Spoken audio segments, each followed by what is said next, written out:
Okay, so monitoring, though, as we all realize, it takes time. Everything you heard about, the hours we have to put in to do burrow counts and indexing and sending inspectors about it takes time. And what's more is we can't be there 24/7.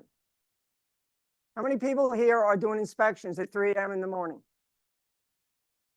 A few, of course. You know, Dr. Quinn and Timmy, they're out there. You guys are doing it, right? But not most of us. So now we have sensor technology, which I'm going to show you, which I think some of you are aware of. We can leave these sensors in place. They're going to work 24/7, 365. No benefits are needed. You know, we're not going to pay them overtime. None of that stuff. But they're giving us data. Most importantly is, and I call them canaries in the coal mine. I think everybody knows what a canary in the coal mine is, right? That old-fashioned technique of the miners that if they needed to know whether is that mine safe to go into or is it leaking gas that could kill us. And so they put canaries in cages and hang them in the coal mine. And of course, if the canary was dead, it wasn't safe. So as preventive, it was one step ahead saying, look, the canary is speaking. So these sensors, when they first emerged, and I've been actually working with them now 15 years, started out with the very first sensor developed out of Israel, put them in food warehouses for mice.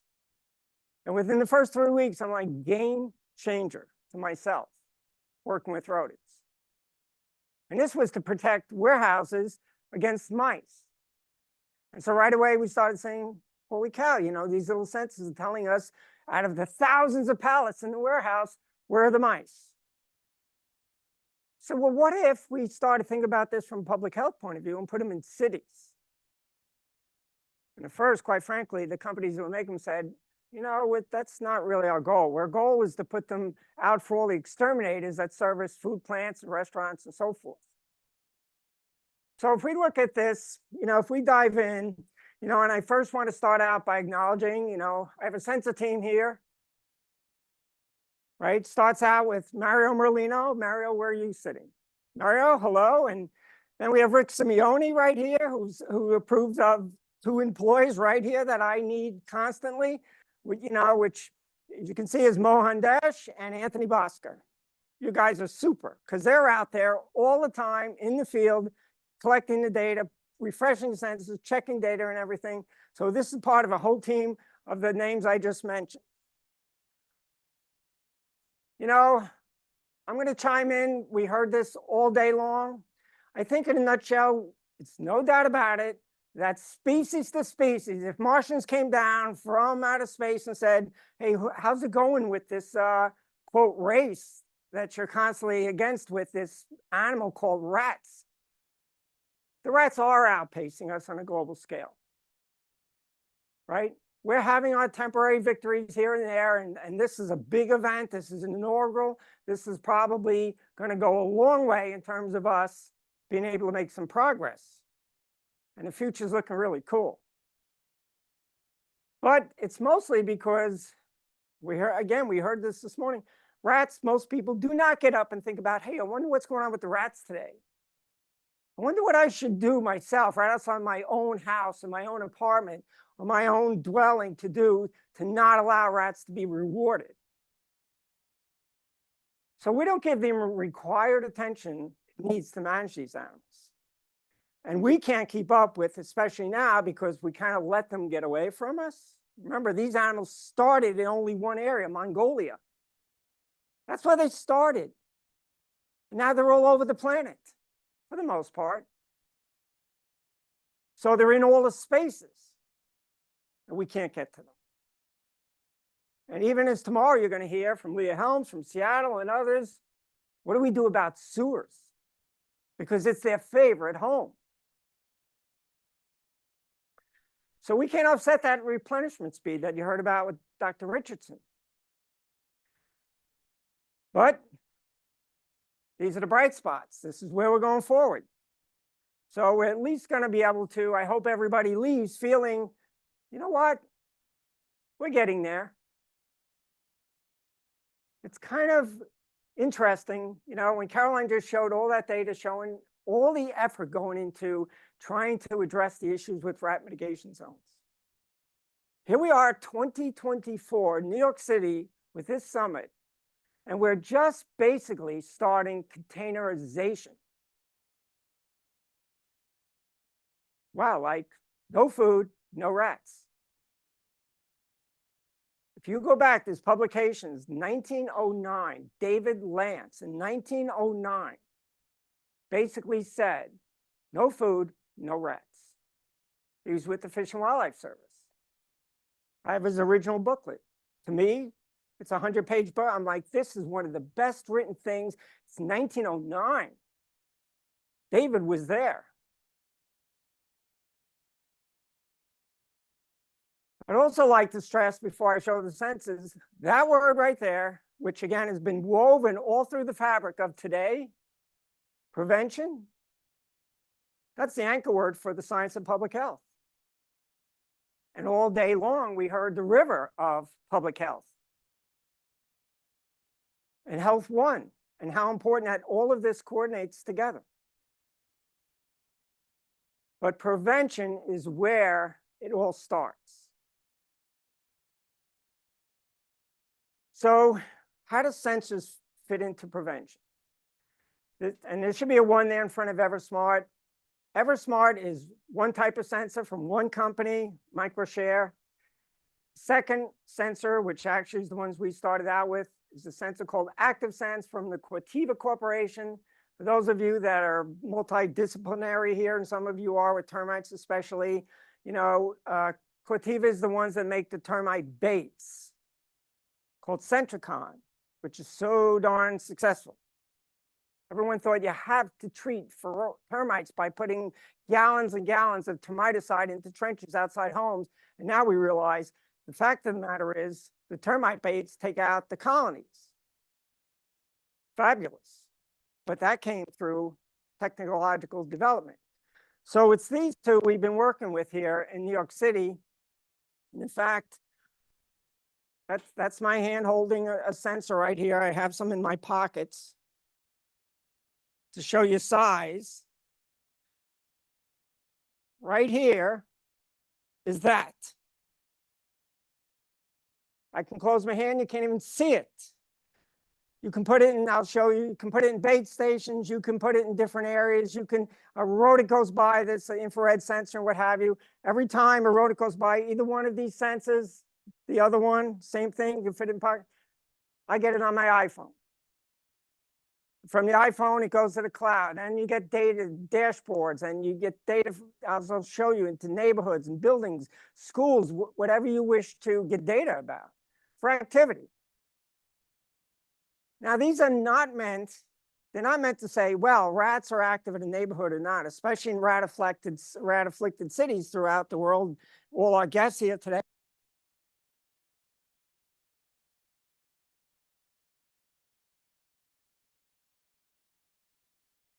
These are about giving us specific items of data. You could do it on a neighborhood level. You can do it on a school level, as I'll show.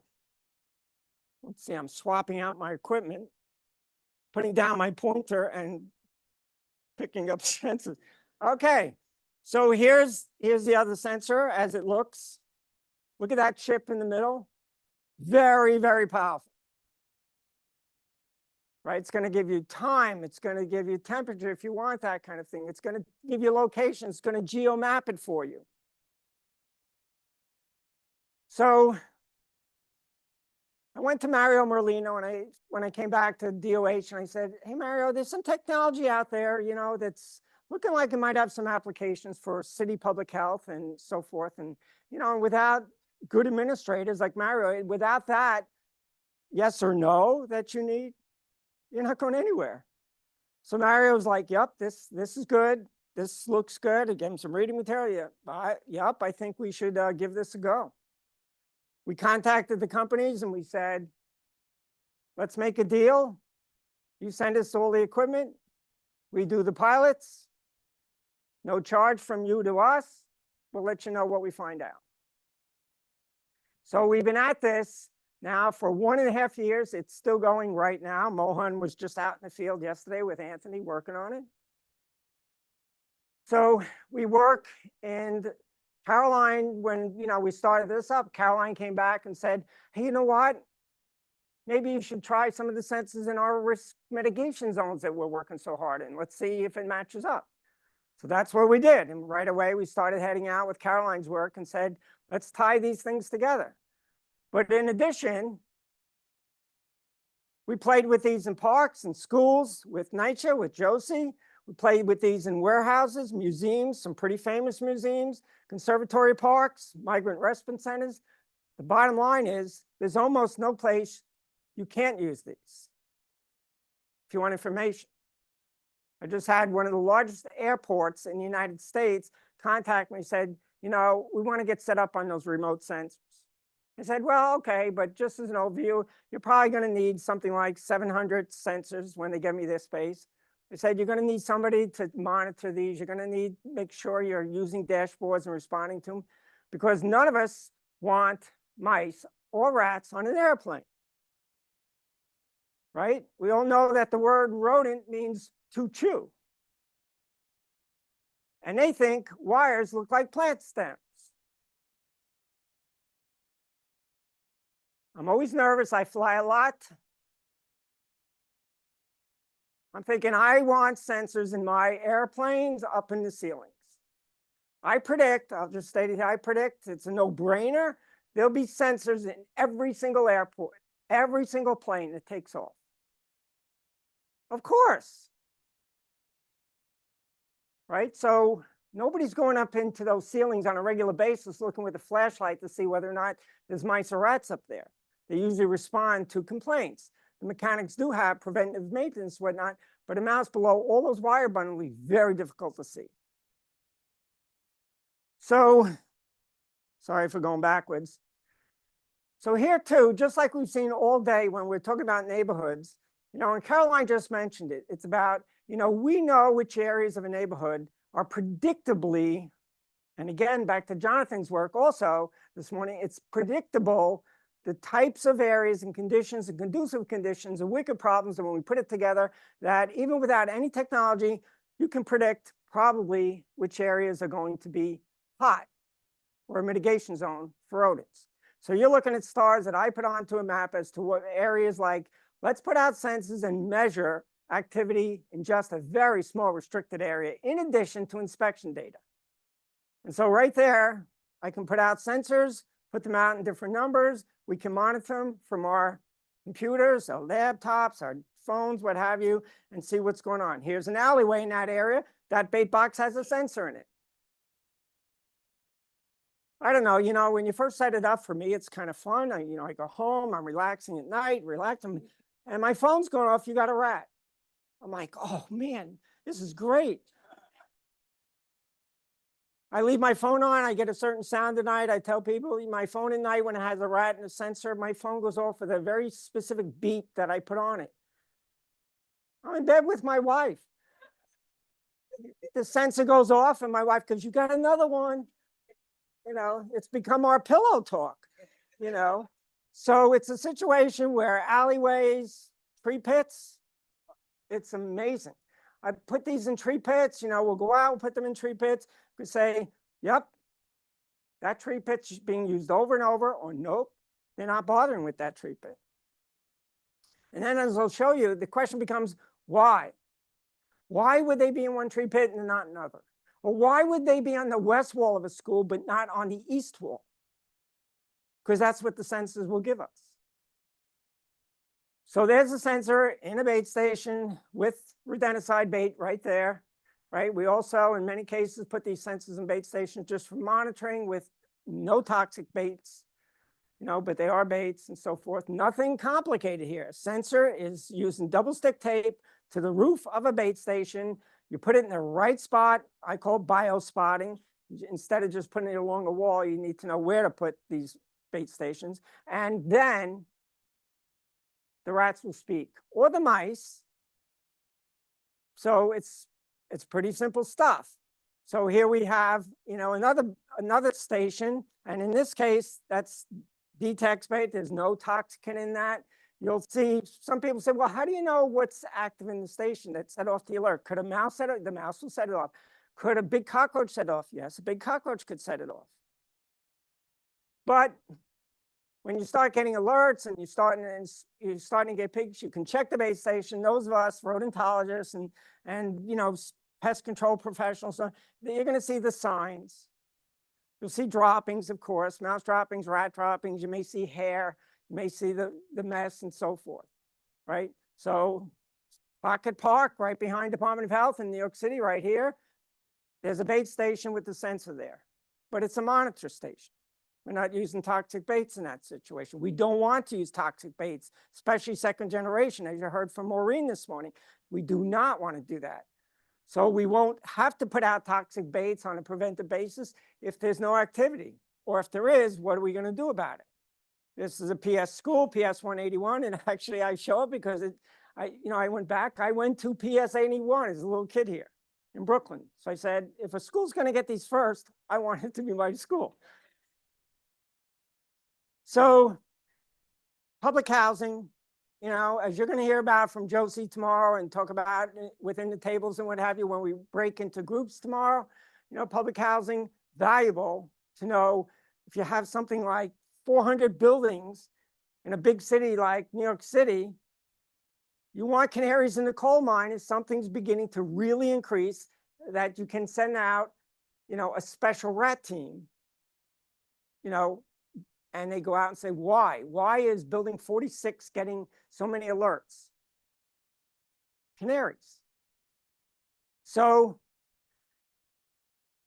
just so I don't forget, this is a slide you can see, probably everybody, you need a hub.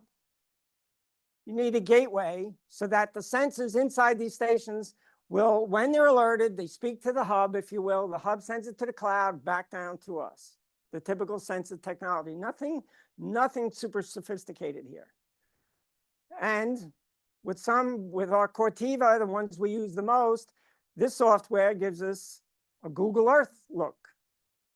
Every one of those blue dots, by number, you can actually see your numbers, where your sensors are, which number sensor it is, in an area where there's rats. And so at a blink, you can put up your map and say, okay, what does our layout look like? And now let's push the dashboard button. What does that look like? And in a blink, you get a profile of that particular lot, which is really cool because right here is a school. Now, I keep using the school word, of course, because we all get it, right? We can't, if someone says there's rats in the school, that's a game changer for that school. Oh yeah, just go back to class. Nope, not happening.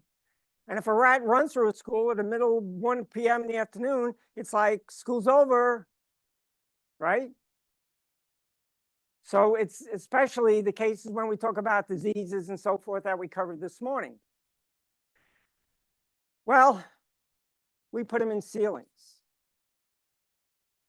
Very important to put them in ceilings. Rats love ceilings. If someone's not checking ceilings for an inside situation with rats or mice, they're not given good pest protection. Now, the reason that's so important is because a lot of times when people sell pest control for the insides of buildings, what have you, they won't build that into it. And they'll say, look, if you have problems up in the ceiling, let us know, we'll go up there. How does that work? People standing around, do you hear anything? I don't hear anything. So you can put a sensor in the ceiling. It's working in a ceiling where it takes a ladder to get into, and a lot of sales, you know, they don't want to sell it for that. Technicians aren't going to go up there. It's a pain in the neck to work with getting those reseated, so forth and so on. And so sensor solves that. Sensor up there 24/7, 365. If any rats or mice are up there, you're going to know about it. Now, I also work with a lot of cams, like Timmy's here from New Orleans. Cams are critical, just like sensors. So I put cams in ceilings. That's one of my cams in the ceiling, right? Where a sensor alerted, I'm like, let's see what we got up there. In fact, in this case, that's a pretty good size, back to the size thing with New York City rats, that's a pretty good size rat. In pitch black in the middle of the night, no light whatsoever, making its way about. The camera, of course, has infrared. And in most cases, you can even tell this one, I know if you stare long enough, it's a male, sexually reproductive male. So what's going on? But unless we had that time that I started out with in the beginning, we don't have the time to start going up through our ceilings, including this ceiling right here. Start, hey, is there anything going on up there? So it gets away from us, and that's the whole point. We cannot let rodents get to first base. Because if they get to first base, especially back to everything we discussed today about this rate of reproduction that Jonathan mentioned and others, it's off to the races, exponential growth fills in and so forth. And now we are, as we've heard all day today, reacting. Because we certainly weren't preventive, were we? Because I don't have time to do. You want me to go on a regular basis into the ceiling with a flashlight on a ladder and check it out to make sure nothing's going on up there and look for droppings? I don't think so. I don't have time for that. That's what we're going to hear. It's like, no, but I'll tell you what, I can do this ceiling with 4 sensors. And we're ready to roll. That's my phone. Right? Most people, you know, they put in the Google search, hey, if there's any sports news about who won the football game, please alert me. I want to know about hungry rats. So I get the alert on the phone for rat things, you know, and if something goes off in a particular warehouse or what have you. So nothing fancy about this. And so this is this week. This is my phone this week. You know, MicroShare, Mohan's out there and Anthony's out there. They're putting out these materials and what have you. They got them in the best spots and what have you. So you can see it just says rodent alert, what time it was, present notification. It's in a warehouse in Queens. I kind of like the personalization part too. Doesn't just say rodent present, that would be fine, wouldn't it? No, dear Bobby Corrigan. I'm like, thank you so much. I feel like talking back to it. It's a, you know, it's like, it's wonderful. So it's a case of the numbers, just to give us an idea, you can see, here's what it looks like. We could, you know, I could just fill us with data for going on, but this is a grand total months of rat visits with our sensors in the rat mitigation zone of Harlem. We had 44 sensors put out in very specific areas with schools and NYCHA and parks. We had over 12 months, 219,536 visits into just 44 sensors in specific spots. Now we adjust those as to, okay, so there's some noise into these data. How much of this is due to mice that, hey, mice are important, but that if we adjust for the noise based on which stations and what percentage and so forth, but we end up with what I call sensor index, which is a normalization of the data. Won't go through that, but the higher the number, the greater the activity for the sensor. With the Eversmart, we had to switch over because the ActiveSense sold their technology. They probably got a really sweet deal on this. They sold their technology off to another company, and that was, we got a whole year's of data from them, thank goodness, before they did that. You know, but now we're using these sensors, which seem to be performing pretty darn well. There's pluses and minuses to both sensors, but in general, are we getting what we need from putting out these sensors? They're called Eversmart. You know, if you Google Eversmart, they'll come up. We have 38 sensors on a small pilot. Already we're up to 1,528 alerts.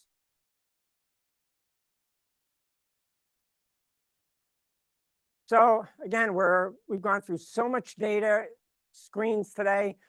I'm not going to go through much on this, but you can do the typical data dashboards and data charts that everybody's been doing, right? Because it is all about data with rats. It's totally all about data. Data speaks and data will guide. And, you know, when Jonathan was showing the Davis, right? That's Dr. Rat Davis, right? Dave Davis from Baltimore, but showing the data as to, are we getting any place or not? And sensors put in the right place within a neighborhood are going to speak for that neighborhood, just like complaints. but they're a piece of data. We can't just say, all we need is these sensors. We don't need inspectors. You know, we don't need to go out and do RMZ. No, we need all of it. But these really supplement and help. These, again, are filling in the blank that the inspectors are not out there 3 in the morning. In fact, they're not out there many times after 6 p.m. for the next day. And they may not be back into an area for several months or even up to a year. That's a long time for rats to get started with first base. By the time we get in there back with an inspection, it may be on third, and we're going to be like, holy cow, it's gotten away from us. And that's not prevention. As we heard all day, if prevention is public health, that's not prevention. And is that public health? So typical, you know, we were talking about the 4 seasons and when is the reproduction season, all these kinds of things. Now here, this is not measuring reproduction, but it's definitely measuring the result of reproducing in that late summer. You know, Norway rat in particular, spring and the fall, all the research shows spring and the fall is their reproductive peaks. But you can see here in just, you know, the autumn is now the young are off the nest. And they're going to the alerts. You know, in our sensor team, we have this saying we've been, ever since we started, Eversensor tells a story. That is one of the most valuable pieces of these sensors. So as an example, what you're looking at here, and it's just 3 different sites, the same site, 2 different sensors. Some of them are close by. So you're like, wow, how could one sensor register 14,000 hits into its station while a sensor close by was in the hundreds? That's going to cause you to visit. If you don't get out there and say, we need an answer to this because we have the same amount of equipment evenly spaced, say, around a building, you wouldn't need to do that. And be like, well, maybe you need a bait station or a trap or something on that north wall, and you don't need anything on the other 3 walls. Why would you put out rodenticide baits all around a building when you only need one station to do something? The sensor will give that up. So if we look here, for example, here is a station with the Eversmart sensor in it. Mohan went out, he was taking pictures. He said, Bobby, look at this. But the alerts are coming in. There's no bait in there. So what's happening? You go out, you look at that, you open up the station, you use your observational biology eyes. What's going on? Chicken bone. Those of you that go out in the field and open up bait stations, chicken bones, right? That's a big part of it, isn't it? You're like, rats love chicken. And rats love chicken bones. They really do, right? And so, and then, like you guys said, nesting. And they'll cache. We all know that rats and mice cache. They bring back, they store things, and they love sometimes. And once they sometimes make a particular box or anything, a nest, it's all marked up with pheromones, family scent. It goes on and on, is descendants of that family will revisit those pheromones. But that station is giving high alerts when a station very close by is giving low. Sometimes the rats have no interest in going into a bait station for the bait, but because it's got the right amount of sunshine, the right location, out of the way of disturbance, and they prefer it for their safety for harborage. Census told us that story. Here's an apartment complex, and we can see, you know, tenants may come out and say, well, you know what? I'm just going to put the trash here, even though there's room in that litter basket. We know out of every residential area, every house, every apartment, even every expensive condo that, you know, there's going to be people like, I really don't care about, I don't think about my trash. I don't care about my trash. I'm not going to worry about my trash. 20% of human beings, the studies show, They are just lazy with their own refuse. And it's hard to fix this. So we end up with scenarios like this. 20% of 80% are doing everything perfect in this apartment building. 20%, not so much. The rats are like, you give us an inch, we're taking a mile.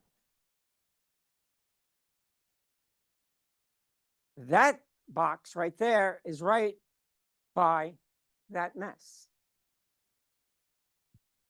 That box count was high because the resources are nearby. The other side of the apartment, where things were not disorderly, the numbers were low. So as I wrap up here, you guys, here's what can be done with sensors. And I'm going to be very frank, these are not the only benefits. That's why I said I'm going to sound like some kind of salesman, but I'm not.